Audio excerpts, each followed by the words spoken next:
ഒരു മനുഷ്യൻ സുബഹി നിസ്കാരം കഴിഞ്ഞതിന് ശേഷം, സുബഹി ഖളാ ആവാതെ നിസ്കരിക്കണം കേട്ടോ, എപ്പോഴെങ്കിലും വേണ്ടിയിട്ട് കൊണ്ട് സുബഹി നിസ്കരിക്കുക എന്നുള്ളതല്ല, സുബഹി ഖളാ ആവാതെ നിസ്കരിക്കുക.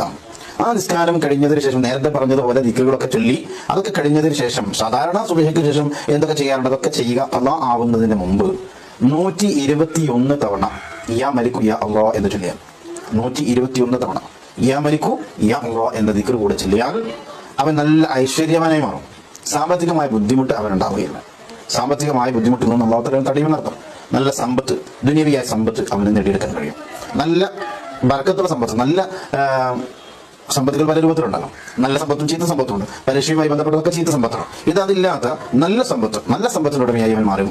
അതേപോലെ ജനങ്ങൾക്കിടയിൽ ഒരു സ്ഥാനം അല്ലാഹു തആല കൊടുക്കും. നല്ല സമ്പത്തിനുടമയായി മാറും. നല്ല സമ്പത്ത്, ചീത്ത സമ്പത്തല്ല, നല്ല സമ്പത്തിന്റെ ഉടമയായി അവൻ മാറും.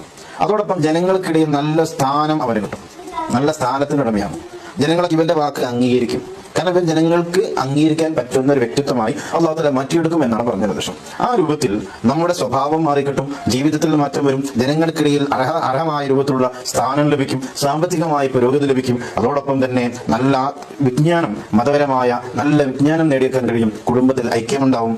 അങ്ങോട്ടും ഇങ്ങോട്ടും തെറ്റിപ്പിരിയുന്ന ഒരു അന്തരീക്ഷം കുടുംബത്തിൽ ഉണ്ടാവുകയില്ല. എപ്പോഴും സ്നേഹനിധികളായ കുടുംബക്കാർ അവന്റെ കൂടെ ഉണ്ടാകും. എല്ലാറ്റിലും അവൻ നല്ല ഗുണം അല്ലാഹു തആല ചെയ്തു കൊടുക്കും. അള്ളാഹുവിന്റെ ഈ പ്രധാനപ്പെട്ട ഇസ്മ ചൊല്ലുന്നു എന്നതാണ് അതിന്റെ കാരണം. യാ മലിക്കു യാ അല്ലാഹ്, യാ മലിക്കു യാ അല്ലാഹ്. ഇനി എന്തിനാ വഴങ്ങുന്നത്?